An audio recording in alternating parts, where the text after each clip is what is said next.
Ok, yo la team, c'est pour une nouvelle vidéo tout simplement où nous allons regarder des histoires abominables mais vraies. Bon les gars, nous allons commencer avec la première histoire simplement. Un adolescent empêche un kidnappeur de s'enfuir avec un nourrisson. Donc l'histoire c'est quoi? En mars 2015, tout simplement un jeune homme est arrêté car il est soupçonné d'une tentative d'enlèvement sur un nourrisson dans la ville de Sprague, Washington.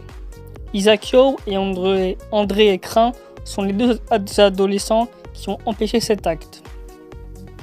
Ils ont poursuivi l'agresseur qui prenait la fuite avec un bébé de 2 ans dans les bras. Le suspect a été incarcéré dans une prison pour mineurs pour kidnapping.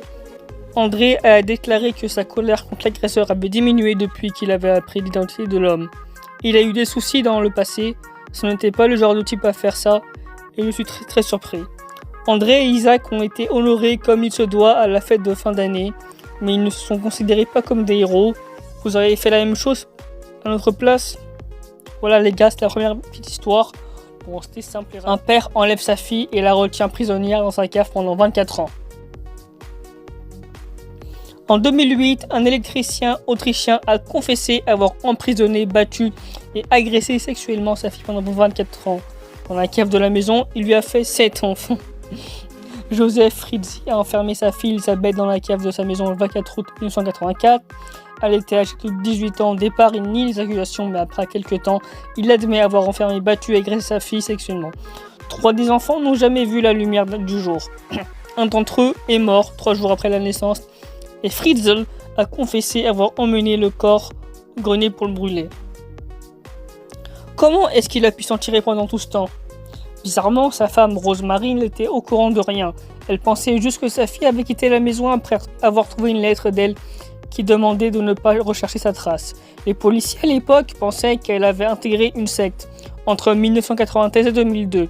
Fritzl déclarait à la police qu'Elisabeth a abandonné 3 de ses enfants devant sa porte avec une lettre disant de prendre soin d'eux. Il devient alors le père adoptif de 2 enfants. Les 3 autres enfants vivent avec Elisabeth dans la cave. Un jour, un de ses enfants est gravement touché et Elisabeth se rend à l'hôpital avec Joseph. Les médecins sont suspicieux. Quant à l'identité d'Elisabeth, le doute commence à naître, les gars. Le doute commence à être fait de gaffe. Joseph et Elisabeth sont amenés au commissariat. Plus tard, Joseph avouera ses crimes et sera déclaré coupable sur les motifs d'enlèvement, d'inceste, de viol et de coercition. Il a été condamné à une peine de prison à vie. Elisabeth et ses enfants ainsi que sa mère ont été relogés dans une ville inconnue et disposant désormais d'une nouvelle identité. Vous voulez voir une suite tout simplement pour ce type de vidéo les gars, je vous tiens, vous faites vraiment très plaisir au niveau activité sur mes vidéos YouTube.